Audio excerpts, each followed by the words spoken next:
Bienvenue dans Capital Humain 3.0, le podcast qui explore les nouvelles façons de penser le travail, le leadership et la transformation des organisations. Je suis Johan Darquest et dans chaque épisode, je vous propose un regard décalé, éclairé et profondément humain sur les enjeux RH, managériaux et sociétaux d'aujourd'hui.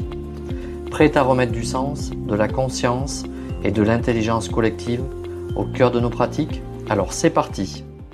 Alors bonjour à tous et bienvenue dans le podcast Capital Humain 3.0.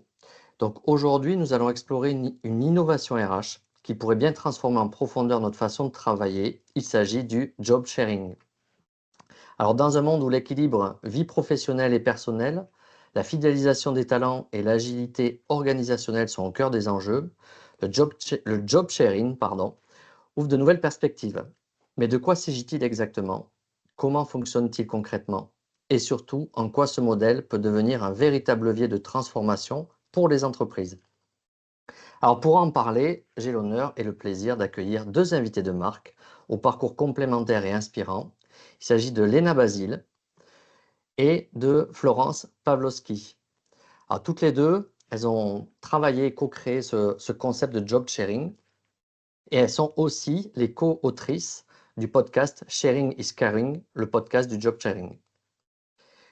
Donc ensemble, nous allons décrypter ce modèle, ses atouts, ses défis et ses perspectives pour les RH de demain. Alors installez-vous confortablement et plongeons dans cette conversation passionnante.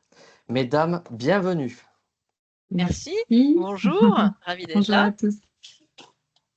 Alors, je suis ravi de vous accueillir sur cette émission.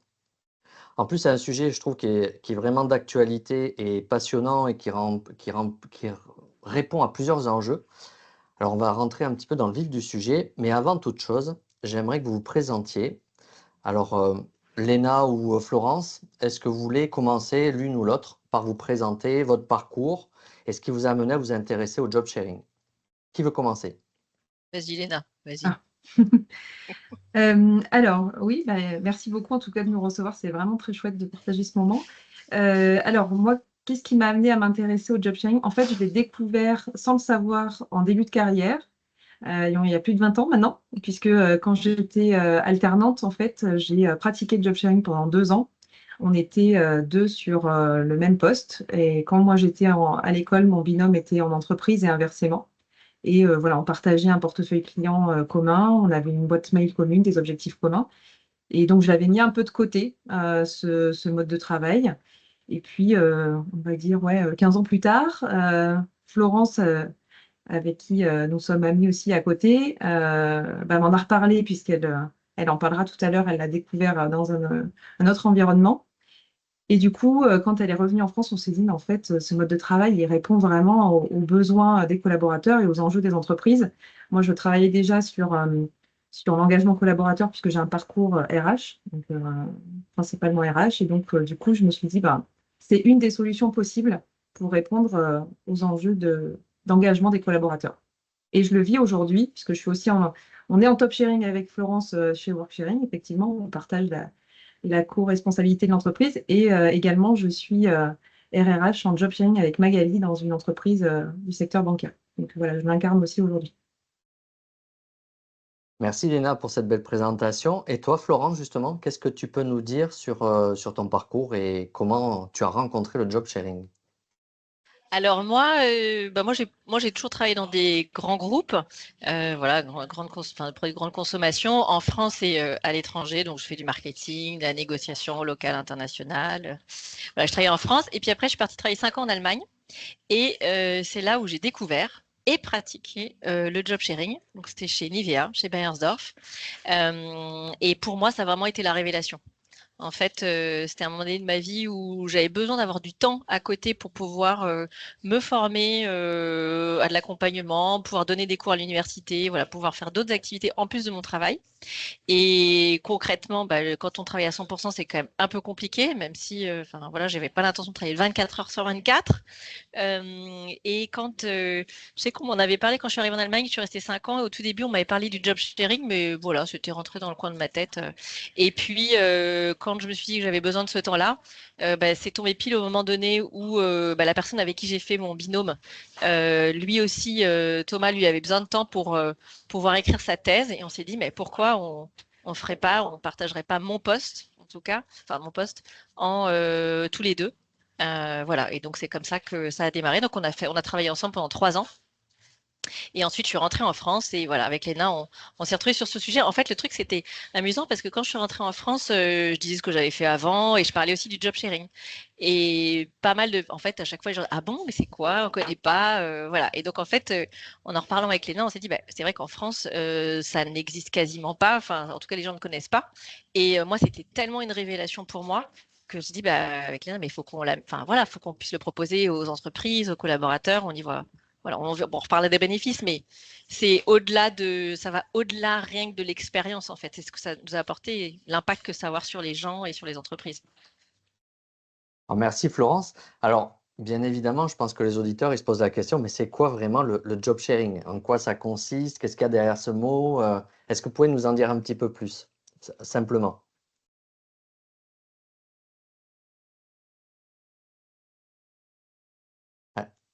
Simplement, si on le traduit, c'est le job sharing, donc c'est partager un poste. Donc, en gros, c'est un poste, un ETP, on va dire, ou un poste, une zone de responsabilité qui est partagée entre deux personnes.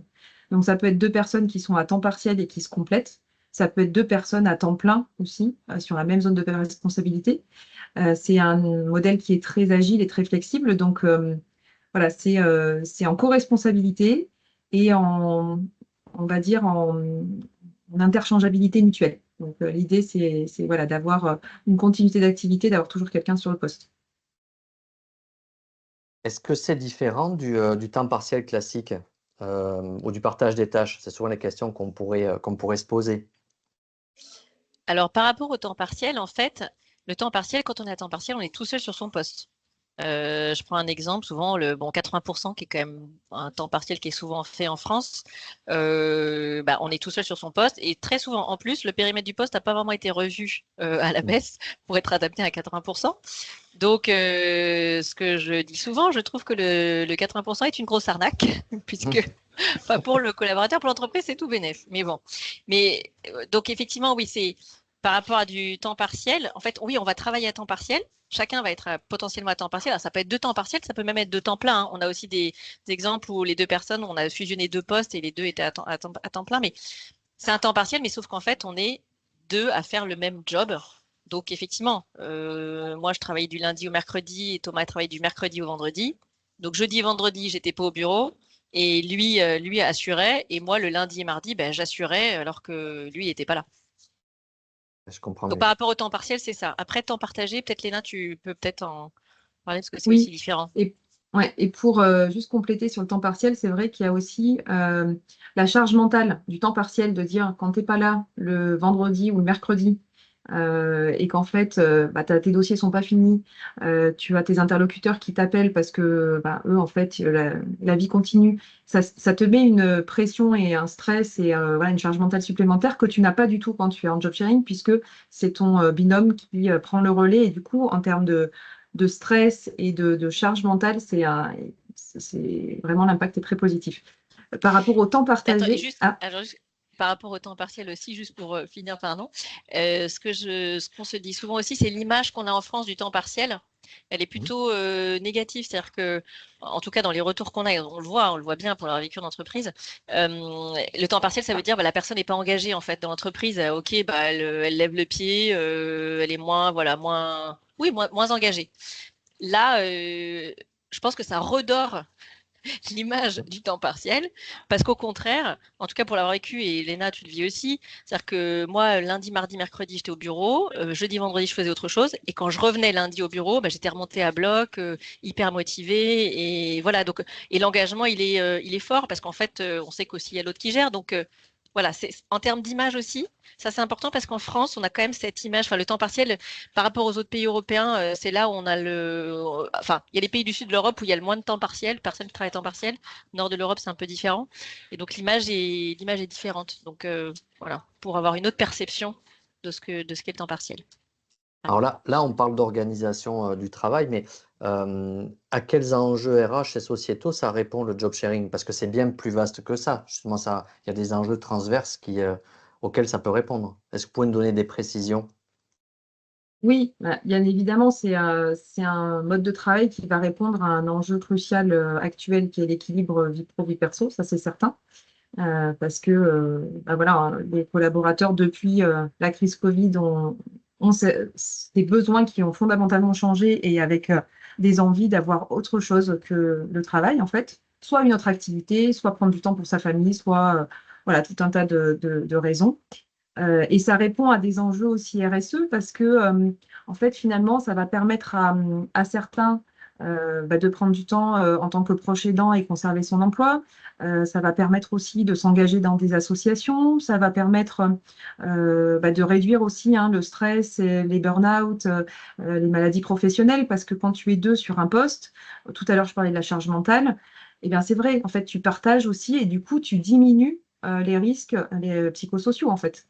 Donc, ça a un impact aussi sur la santé mentale qui est très fort et sur la santé physique aussi, parce que bah, du coup, tu es moins, on va dire, pressurisé selon les postes aussi. Donc, il y a tout un tas d'enjeux aujourd'hui et des situations auxquelles le job sharing va répondre.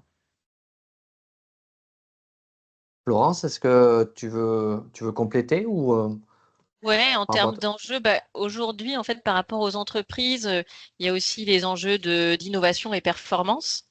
Et ça, c'est aussi un mode de travail qui répond parce que quand on est deux cerveaux sur un même job, enfin deux personnes sur un même job, bah, ce qu'on produit va être bien meilleur. Et puis en termes d'innovation, bah voilà, on a deux points de vue on peut avoir deux points de vue différents, deux points ou alors complémentaires, et donc bah, la capacité à innover va être aussi beaucoup plus importante. Et ce qui est super intéressant, c'est qu'en fait, il y a une sorte d'effet de halo, c'est-à-dire que le duo va fonctionner déjà, enfin, il va y avoir une émulation au sein du duo, et en même temps, bah, ça va être aussi un peu comme un rôle modèle, enfin un modèle pour les autres, parce qu'ils voient qu'effectivement au sein du duo, il y a cette émulation, donc même au sein d'une équipe, on va se dire, ah bah oui, mais du coup, dans cette façon de fonctionner, ouais, c'est intéressant. Euh, donc, je dirais performance, innovation, ça c'est aussi un point important, parce que c'est aussi, enfin concrètement, hein, les entreprises, c'est ce qu'elles recherchent aussi, hein, enfin. Oui, puis tu as tout ce qui est rétention, enfin, attractivité, marque employeur et puis fidélisation des collaborateurs. C'est un mode de travail qui répond à des besoins. Aujourd'hui, on a des collaborateurs qui vont quitter le salariat parce que, ils ont envie de monter leur entreprise ou parce que ça ne répond plus à leurs besoins en termes de charge, de rythme, etc. Alors que là, ça permet aussi de conserver des talents, conserver la compétence et de pouvoir voilà, garder cette, alors j'aime pas trop utiliser le terme rétention, mais en tout cas fidélisation en interne et aussi d'attirer des profils qui ne seraient peut-être pas venus s'il n'y avait pas ce mode de travail, notamment des freelances, des personnes qui ont plutôt qui ont besoin voilà, d'avoir une activité à côté et qui ne veulent pas un temps complet. Alors, ça me fait penser, qu'en vous écoutant, que de plus en plus, il y a des postes clés dans les entreprises avec des niveaux de risque importants s'ils partent. Est-ce que ça, le job sharing, ça peut répondre aussi à cette notion de risque?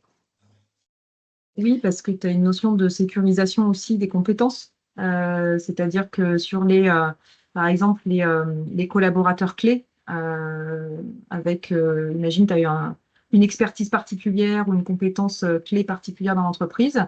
Si t'as qu'une seule personne qui la détient, quand elle s'en va, que ce soit subi ou voulu, c'est toujours compliqué. Donc là, si tu as deux personnes qui sont co-responsables et du coup qui ont le même niveau de compétence, bah, tu as une sécurisation parce que c'est assez rare que les deux partent en même temps et tu peux avoir voilà, ces plans de succession, la transmission et la sécurisation de la compétence et de la connaissance en interne. Alors, et comment vous appréhendez la chose avec les entreprises? Parce que comme c'est souvent quand il y a quelque chose de nouveau, il y a peut-être de la méfiance, d'où ça sort, est-ce que c'est éprouvé, etc. Comment vous y prenez pour convaincre un DRH, un DG de s'ouvrir à cette approche? Ouais, déjà, en fait, il y a quand même une grosse partie d'acculturation. Il faut déjà faire connaître, expliquer en fait ce que c'est, parce qu'il faut déjà le comprendre. D'ailleurs, on a démarré par ça, dire bah, en quoi ça consiste. Et bon, premier point, déjà être ouvert. Et je dirais deuxième chose, c'est ce dont on vient parler en fait, c'est les enjeux en fait, se dire ok, quand on les approche, dire ok, quels sont vos enjeux, quels sont les enjeux que vous avez, et puis à quels enjeux le job sharing va pouvoir être une réponse. l'idée, c'est pas forcément d'aller plaquer du job sharing partout, enfin, je veux dire, pour n'importe quoi. C'est de dire, OK, par exemple, j'ai cet enjeu de fidélisation de mes collaborateurs, de mes talents. J'ai besoin de pouvoir les faire évoluer, les faire grandir, etc.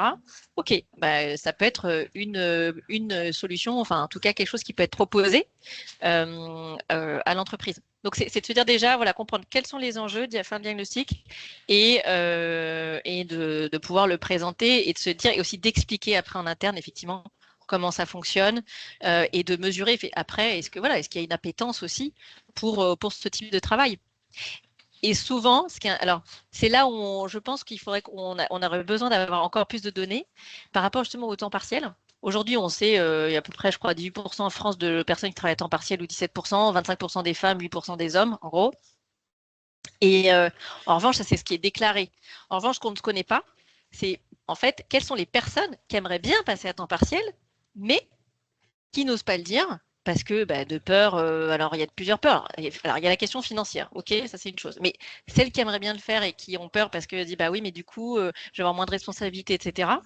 Mais ça aussi, c'est quelque chose qui est important de mesurer. Et dans l'entreprise, c'est là où aussi on aide à mesurer. Si effectivement, on sent qu'il y a quand même une forte demande, de pouvoir le proposer, c'est aussi une solution. Et après, en fait, l'objectif, c'est un peu la méthode test and learn, c'est-à-dire qu'on va mettre en place un pilote sur une problématique et un pain point, en fait, donné, qui va répondre à un enjeu de l'entreprise.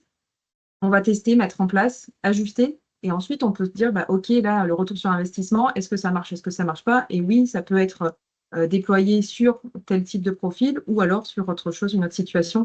Mais on est voilà, dans la méthode un peu des petits pas aussi, parce que toute nouveauté, on ne va pas transformer l'entreprise. Et le but, c'est ce que disait Florence, c'est pas non plus que tous les collaborateurs passent en job sharing, parce que de toute façon, ça ne correspond pas à tout le monde et ça ne répond pas aux enjeux de tout le monde. Après, on pourrait presque se dire que l'idéal, c'est ce que j'ai vécu chez Beiersdorf, Nivet en Allemagne. En fait, aujourd'hui, tous les postes sont systématiquement ouverts en job sharing.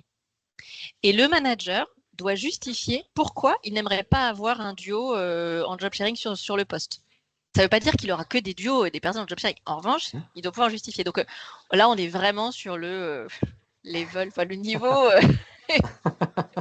voilà, très très poussé. C'est ça l'objectif en fait. Alors justement, moi, il y a une question qui me vient, c'est que est-ce que ça se prête à tout type de profil de collaborateur? Parce que je suppose que ça doit mobiliser quand même des soft skills qui sont quand même pas anodins. Est-ce que ça convient à tout le monde ou est-ce qu'il y a des profils types qui se dégagent de collaborateurs qui seraient qui auraient des propensions à aller vers le job sharing? Non, ce n'est pas adapté à tout le monde. Parce qu'effectivement, il faut avoir une appétence. Une appétence pourquoi? Déjà pour pouvoir travailler à deux, en collaboration, et pouvoir être dans la confiance absolue, en fait. Parce que là, moi, je le vis. Si tu ne fais pas confiance à ton duo sur les sujets, tu ne peux pas être efficace et efficient et performant. Donc, il faut pouvoir être dans cet état d'esprit de dire, OK, il n'y a pas de rétention d'informations, il y a une communication qui est claire et transparente, il y a de la confiance. Ensuite, il faut effectivement qu'il n'y ait pas forcément un ego surdimensionné non plus. C'est ce qu'on dit souvent avec Florence. Si tu as un collaborateur qui a besoin d'être récompensé, valorisé à titre individuel, et ce n'est pas le négatif, mais par contre, c'est vrai que ça ne peut pas être adapté au job sharing, parce que forcément, on est deux têtes pour une seule voix. Donc, on est un peu une seule entité. Et ensuite, il y a une notion de capacité d'organisation. Parce que c'est vrai qu'il faut être quand même rigoureux et organisé pour que ce soit le plus efficace possible la transmission d'informations, pour être sûr que l'autre ait le même niveau, les mêmes infos, et en même temps, pas y passer. Quand tu bosses 3 jours et que tu as ton binôme qui arrive, il ne faut pas qu'il rebosse 3 jours pour récupérer l'info. Donc, il faut qu'il soit, voilà, faut aller être synthétique, aller à l'essentiel et en même temps ne pas louper les bonnes informations. Donc, ça, c'est aussi une agilité intellectuelle qui est importante. Oui, j'ajouterais justement dans cette histoire de se passer les infos, être bien organisé, c'est vraiment être dans la transparence totale. C'est-à-dire qu'il ne faut vraiment pas faire de rétention d'informations. Parce que le manager d'un duo doit pouvoir se dire, de toute façon que je parle à l'un ou à l'autre ou à l'une ou à l'autre, il ou elle a la même information, c'est pareil. C'est le duo, voilà, c'est pas il y en a un qui va savoir plus que l'autre. Donc ça aussi, c'est parce que je ne sais plus avec qui j'en discutais récemment, mais certains disent bah oui, mais enfin il y en a encore qui croient que en gros c'est avoir du pouvoir que garder l'information, enfin rétention d'information, etc. Bon, malheureusement on n'est pas du tout de cet avis forcément, mais ça c'est voilà. Si on est dans cet état d'esprit, c'est clair que ça fonctionnera pas. Donc voilà, et puis de pouvoir accorder sa confiance. Il faut il faut vraiment avoir confiance dans l'autre. Et surtout, si l'autre fait quelque chose avec lequel on n'est pas d'accord, il faut vraiment être solidaire.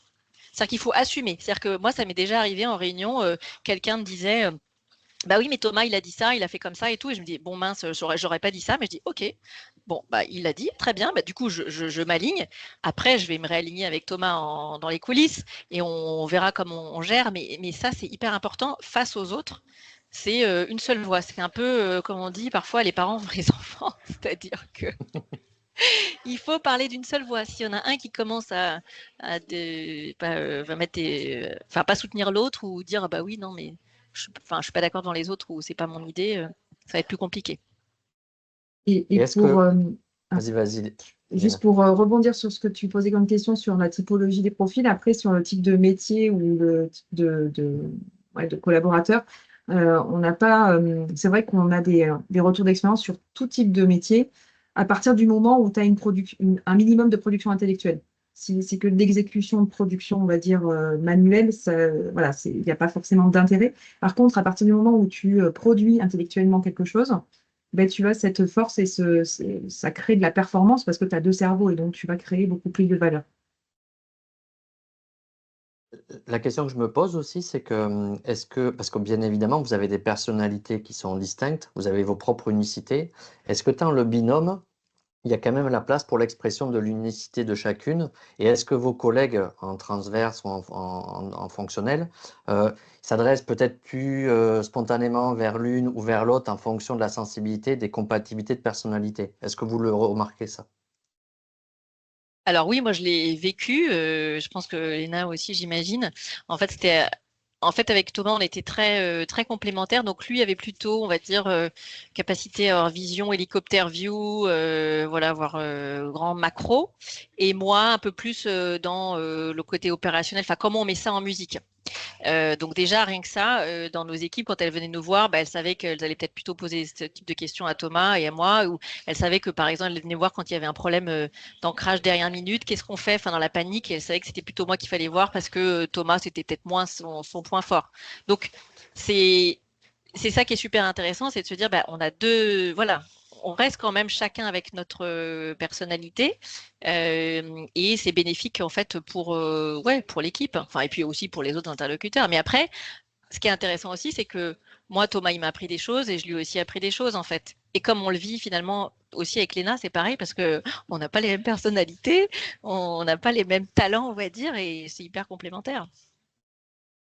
C'est une richesse. Mm. Clairement, c'est vrai que moi je le vis aussi, c'est pareil.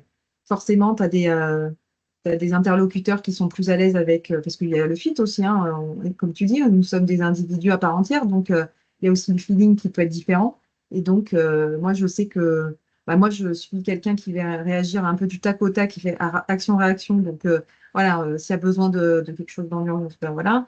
Magali est plus dans voilà, le temps de structurer les choses, de les préparer, etc. Donc, forcément, nos interlocuteurs aussi s'adaptent inconsciemment ou consciemment d'ailleurs. Je ne sais même pas si c'est conscient, tu vois, mais en tout cas, il y a des choses qui se passent parce que bah, tu commences à connaître les personnes et à créer des relations aussi individuelles, mine de rien, même dans le duo. Et c'est ça qui est hyper intéressant aussi, parce qu'effectivement, tu apportes des choses différentes à tes interlocuteurs, équipes, managers, enfin voilà, tout ton écosystème. Et après, ce que j'ajouterais deux choses, c'est-à-dire que quand on parle à l'extérieur, on doit parler quand même au nom du duo. Et donc, moi, je me souviens quand on a été, en fait, quand on a démarré avec Thomas, on a été accompagné, on a été coaché, parce que ça aussi, c'est quand même important, enfin, de pas laisser un duo se lancer tout seul. Et je me souviens très bien, il nous avait dit, bah, vous pourriez, par exemple, quand vous êtes en réunion, faire parler l'autre. Pour le faire vivre, et se dire bah oui, on n'est pas tout seul, en fait, on est deux. Et donc parfois je dis bah oui, Thomas, dans ce cas-là, il dirait ça ou ça, et lui il le faisait aussi. Ce qui fait ça, voilà, ça fait vivre le duo. Et deuxième chose, effectivement, on a notre singularité, voilà, nos spécificités. Après, il y a quand même des choses qu'on a en commun et qui sont importantes d'avoir pour que ça fonctionne. C'est vrai que tout à l'heure, on dit aussi comment ça fonctionne, qu'est-ce qui doit être important de fonctionner. Mais là, c'est à deux, c'est de dire il y a un socle commun au moins au niveau des valeurs. Alors, du mode de fonctionnement, on peut s'adapter, mais voilà, au moins des valeurs, il y a quand même des éléments quand même importants. Enfin, je pense qu'en termes de, ça peut être respect. Enfin, chacun, il faut que le duo ait effectivement ses valeurs communes. Léna, tu partages aussi, tu es d'accord avec Ouais, ça? exactement. Les valeurs et la vision dont on voit notre métier aussi, tu vois, la posture qu'on veut prendre en interne par rapport à nos interlocuteurs. En fait, ce qui est important, on peut avoir des manières de faire différentes, mais par contre, il faut que l'objectif, le point d'arrivée soit le même, en fait. Donc, et après, justement, ça permet d'optimiser et de rendre plus performant le chemin. Mais il faut quand même qu'on soit aligné parce que il y en a une qui est à l'opposé de l'autre, ça peut pas fonctionner, en fait. Alors, en vous Et écoutant, aussi, vas-y, pardon, et Florence. oui, et je dis les valeurs, et je dis aussi en termes de style de management, parce que faut pas, enfin, faut quand même qu'il y ait quelque chose en commun. Enfin, je vois avec Thomas, on avait quand même le même style de management, enfin, orienté soutien de notre équipe, envie de les développer, donner beaucoup de feedback, les challenger, etc.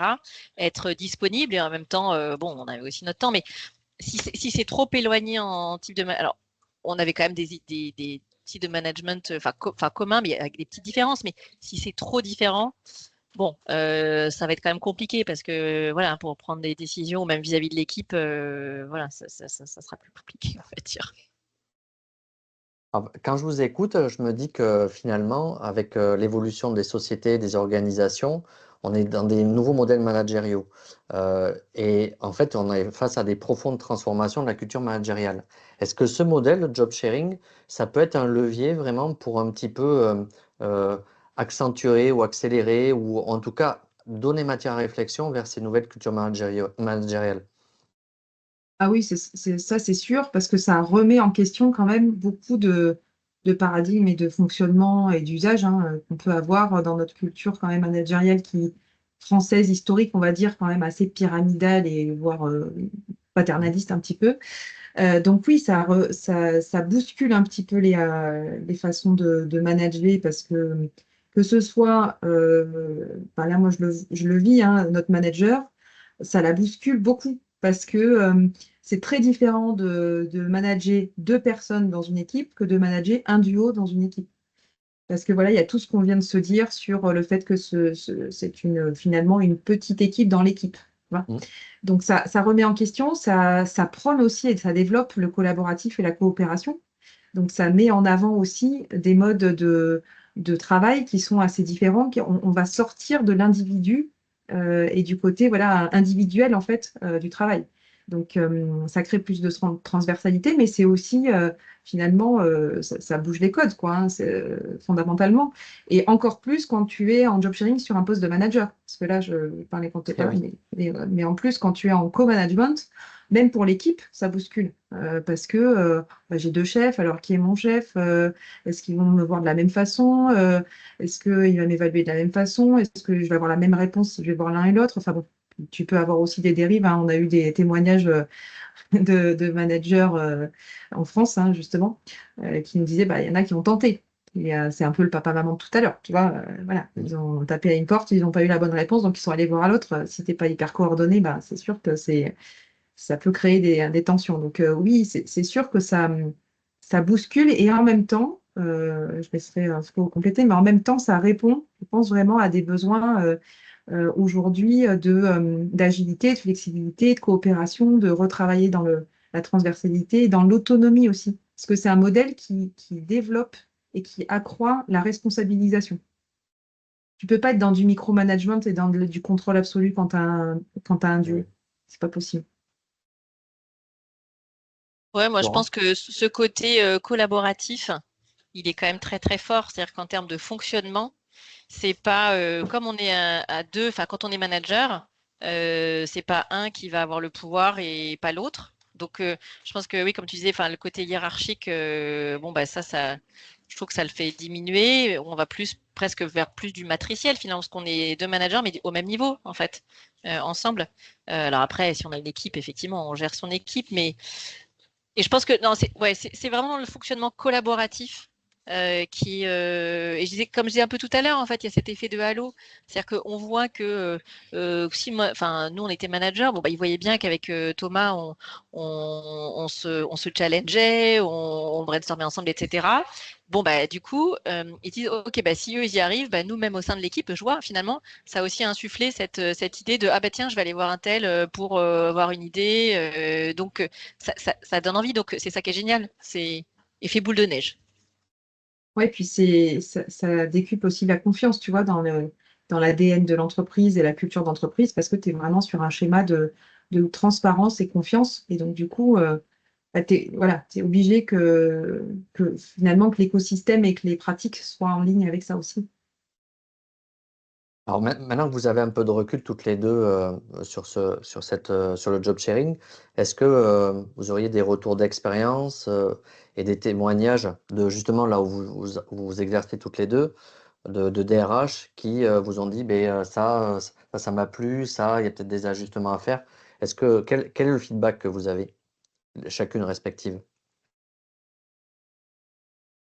Alors, des feedbacks, oui, on en a plein parce on a la chance d'avoir interviewé pas mal de duos qui l'ont vécu, donc c'était hyper apprenant et très riche dans les retours d'expérience. Nous, on le vit aussi. Oui, tu as toujours t'as des questions forcément qui émergent. C'est un mode de travail qui demande de l'ajustement perpétuel et c'est pas un mode de travail que tu vas pouvoir plaquer, copier-coller dans toutes les organisations de la même façon.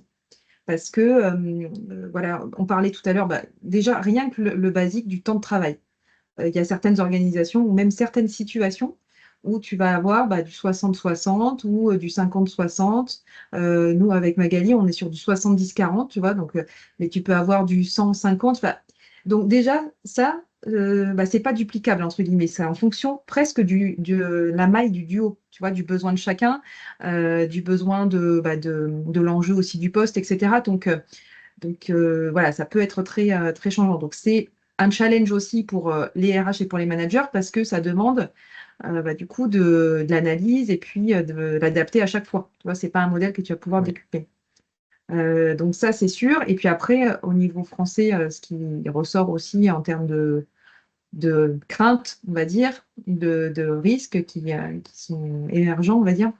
Bon, bah, quand tu dis en France, il y a deux personnes sur le job, deux personnes, ça veut dire deux fois plus de risques. Deux fois plus de risques humains, deux fois plus de risques financiers, deux fois plus de risques juridiques. Enfin, voilà, assez compliqué à mettre en place.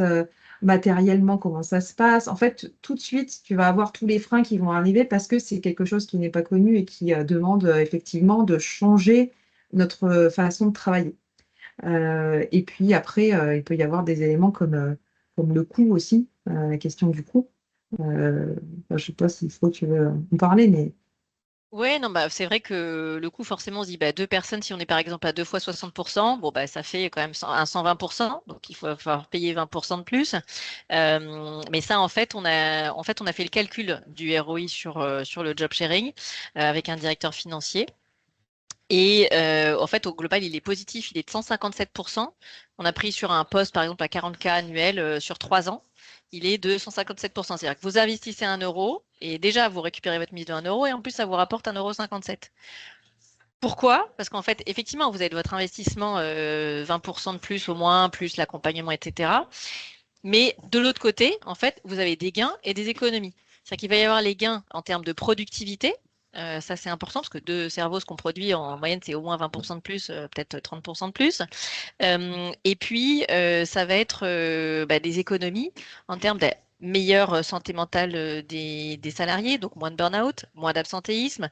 Comme on parlait tout à l'heure de fidélisation, de rétention, bah, les personnes vont moins changer, donc moins de turnover, donc moins de frais de recrutement. Et aussi, ce qu'on voit, bah, continuité des projets. Enfin, Oui. génial. En France, on aime bien prendre 3 semaines de vacances l'été. Bah là, il Mhm. n'y a pas 3 semaines de trou. Il y a toujours un des deux qui est là, au moins trois, peut-être 3 jours par semaine. Enfin, tout dépend de l'organisation, mais il y a ça.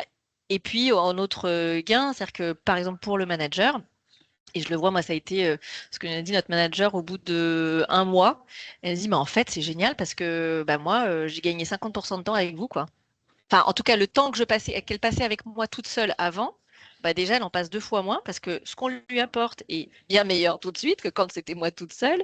Et puis en plus, quand quand j'étais en vacances, ben, Thomas était là, donc elle n'avait pas besoin de prendre le relais. Donc ça aussi, enfin, ça se valorise en fait. Et c'est pour ça qu'au final, le retour sur investissement, il est positif, hein. Donc, et dernière chose par rapport à la question, en fait, ce qui est important, c'est que pour les DRH, et c'est ce qu'on disait tout à l'heure, c'est important quand même de tester d'abord. Il faut vraiment tester. Alors, il y a cette acculturation, expliquer, lever tous les freins, on a beaucoup de témoignages, etc. Mais après, c'est déjà de tester. Et ensuite, après, on voit en fonction des attentes, on peut le déployer. Est-ce Et que ça, c'est clé. Ça, justement, c'est clé. est-ce que justement, dans cette logique, est-ce qu'il y a des conseils que vous pourriez donner à des DRH qui se disent, bon, ça m'intéresse, mais je ne sais pas comment m'y prendre. Est-ce qu'il faut que je travaille sur une acculturation en amont? Comment je m'y prends? Est-ce que vous avez des conseils pratiques à leur donner pour faire un premier pas? Oui, eh ben, en fait, dans la démarche, c'est vrai que on est sur un test and learn. On y croit beaucoup parce que quand tu es sur quelque chose de nouveau et de l'acculturation, donc tu as cette partie effectivement communication, déjà présenter le modèle, en parler, et puis diagnostiquer. Nous, on propose dans l'accompagnement de diagnostic parce que c'est bien finalement, est-ce que dans l'entreprise, on a de l'appétence à parce que c'est bien d'avoir des DRH qui ont envie de le mettre en place, mais c'est mieux quand même si on a des collaborateurs qui ont envie de travailler avec ce mode de travail. Donc c'est vrai que cette appétence, elle est difficile aujourd'hui, c'est ce qu'on se disait tout à l'heure, elle est difficile à percevoir parce qu'il y a des non-dits, parce que, bah oui, mais bon, si je passe à temps partiel, forcément, je vais être rétrogradée ou je vais prendre un job qui est beaucoup moins intéressant, je vais être freinée dans ma carrière. Donc du coup, je le dis pas parce que je vais pas avoir d'augmentation. Enfin, voilà, il y a tous ces enjeux aussi de culture d'entreprise qu'il faut casser, entre guillemets, en tout cas qu'il faut amener à faire évoluer. Donc oui, il y a cette période d'acculturation et d'accompagnement, et notamment, enfin là moi je le vis dans la boîte où je suis aujourd'hui, on est le premier test, on va dire, de job sharing, et c'est passé par là, c'est-à-dire que il y a eu d'abord, qu'est-ce que c'est des retours d'expérience, des témoignages, comment ça marche, quels sont identifier les freins potentiels, c'est sûr, hein, parce que c'est pas non plus tout rose et c'est pas un mode de travail utopique non plus. Il faut avoir en tête qu'il peut y avoir des choses qui peuvent être des limites, entre guillemets. Et puis après, c'est accompagner.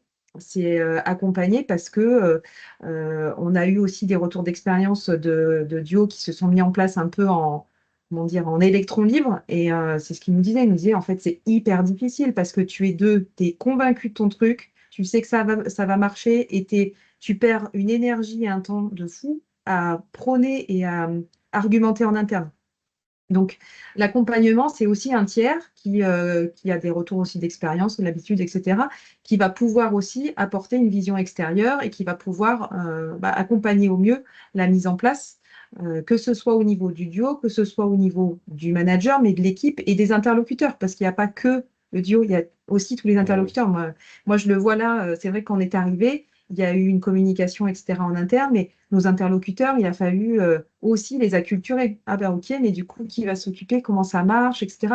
Forcément, il faut descendre à la maille aussi de l'individu. Donc, ça demande aussi un accompagnement humain et avec des outils aussi. Donc ça, c'est vrai que sans ça, c'est compliqué à mettre en place. Après, je pense qu'il faut sortir aussi des freins et se dire que identifier vraiment une situation, un enjeu auquel ça répond et tester à petite échelle.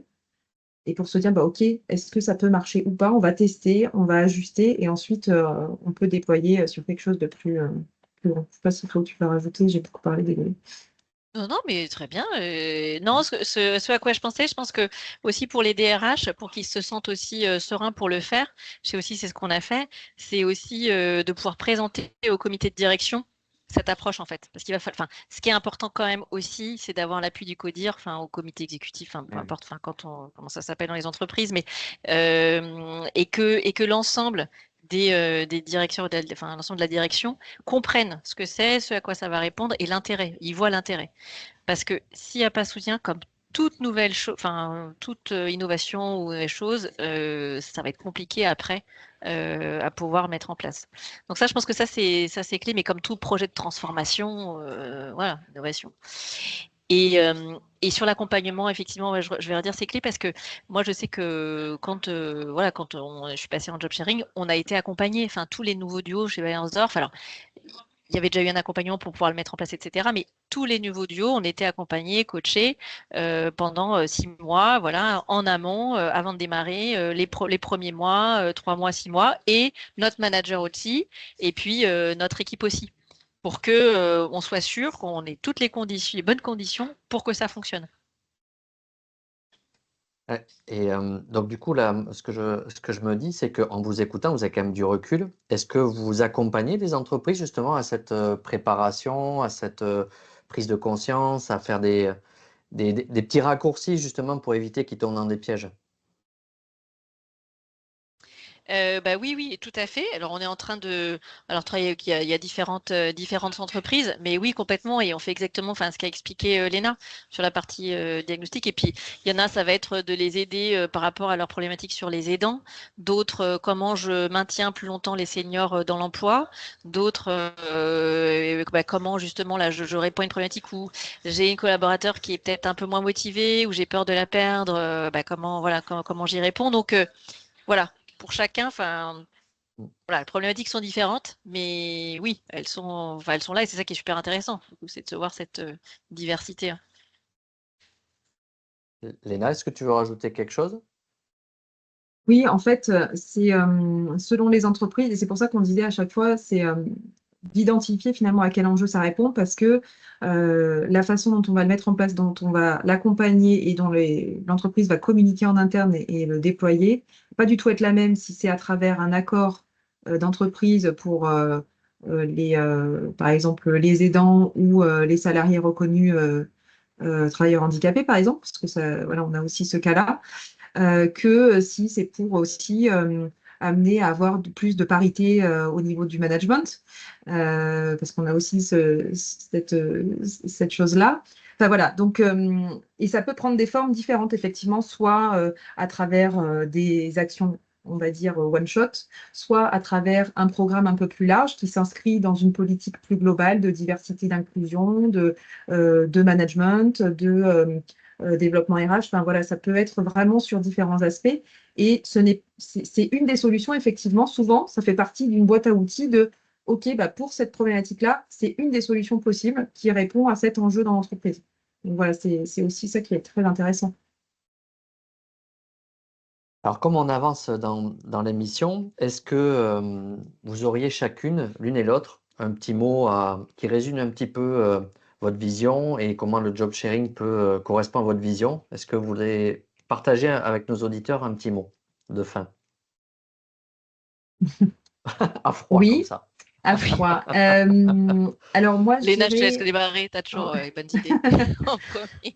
je dirais, alors pour moi, le job sharing, c'est un peu, je dirais que c'est un peu comme un plat cuisiné, tu vois. C'est finalement, quand tu prends des ingrédients différents les uns à côté des autres, bah, du coup, ouais, c'est sympa de manger une tomate avec de la viande hachée ou de façon distincte. Chacun a son goût, enfin voilà, ses spécificités, ses caractéristiques. Et en fait, quand tu crées une recette, on va dire, et que tu mélanges et que tu as le bon dosage, les bons épices, la bonne cuisson, la belle table, etc., bah forcément, ça crée une autre expérience gustative. Et donc, je dirais que voilà, pour moi, c'est ça, ça décuple, que ce soit en fait en termes de fond et de forme, c'est-à-dire que ça t'apporte parce que tu développes de la compétence, mais ça crée aussi une meilleure communication, ça crée plus d'interaction entre les personnes et ça crée de la performance et de la valeur aussi pour l'entreprise. Donc voilà, ça me vient comme ça, mais voilà, je dirais ça. Peut-être parce que j'ai faim. Je pensais que tu aurais parlé d'un cocktail, mais après. C'est vrai, j'aurais pu aussi. Donc pour Léna, si je résume, c'est une histoire de cuisine équilibrée. Et pour Florence? Alors, je vais être plus mathématique parce que je vais dire 1 + 1 = 4. pour chambouler tout ce qu'on a appris à l'école. Pourquoi? Parce que 1 plus 1, donc le duo, égale 4 parce que c'est ce qu'on dit souvent avec Léna, c'est-à-dire que les bénéfices, il y a 4 bénéfices pour le duo, pour le manager du duo, pour l'entreprise, j'aurais peut-être même dû mettre l'entreprise en premier, et puis pour l'équipe qui est managée par le duo ou l'équipe qui collabore avec le duo. Et je trouve que ça, c'est une vraie force. Voilà, une vraie cette puissance effectivement d'avoir deux personnes. Je sais pas si on peut parler d'intelligence collective, mais voilà, qui est plus que simplement, parce que souvent quand on parle du job sharing, on dit oui, c'est intéressant pour les salariés, mais en fait pas que. Enfin, c'est pas que pour le duo justement. Enfin, l'entreprise, elle y a plein de bénéfices, le manager, l'équipe, etc. Donc 1 plus 1 égale 4. En tout cas, moi, je suis DRH, je prends le duo, hein, toutes les deux, Florence et Léna. Donc, en tout cas, la synergie fonctionne bien à l'antenne. Donc, Super. je vous remercie infiniment, toutes les deux. C'était passionnant et je suis sûr que nos auditeurs, ça va ouvrir des voies, peut-être des consciences, des questions. Et justement, où c'est qu'on peut vous retrouver? Alors, dans votre podcast, bien évidemment, mais on peut vous contacter justement pour aller un petit peu plus loin dans le job sharing? Oui, on a une page LinkedIn Worksharing qui, voilà, n'hésitez pas à aller y jeter un œil et à nous contacter dessus, puis nos profils personnels aussi, hein, avec plaisir. Et effectivement, si vous pouvez aller écouter quelques épisodes de notre podcast, on sera ravis. Et ravi aussi d'avoir des feedbacks. Hein. C'est toujours intéressant de savoir ce que les gens en pensent. Donc, voilà. Eh bien, merci infiniment à toutes les deux. Merci beaucoup, Johan. Merci de nous avoir reçus. Et puis, je donne rendez-vous aux auditeurs à de prochains épisodes. Encore de belles personnalités, de nouvelles visions, des innovations, des interviews. Et je vous dis à très bientôt. Merci Florence et merci Léna. Merci beaucoup. Johan. Bye bye. Au revoir. Merci d'avoir écouté cet épisode de Capital Humain 3.0. Si ce contenu vous a plu, je vous invite à vous abonner sur votre plateforme préférée et à laisser un avis ou un commentaire. C'est le meilleur moyen de soutenir le podcast et bien sûr de le faire rayonner. Vous pouvez aussi retrouver tous les épisodes sur Ocha via le lien en description. Et si vous souhaitez réagir, proposer un thème ou intervenir dans un prochain épisode, contactez-moi directement sur LinkedIn. À très bientôt pour un nouveau voyage au cœur du capital humain.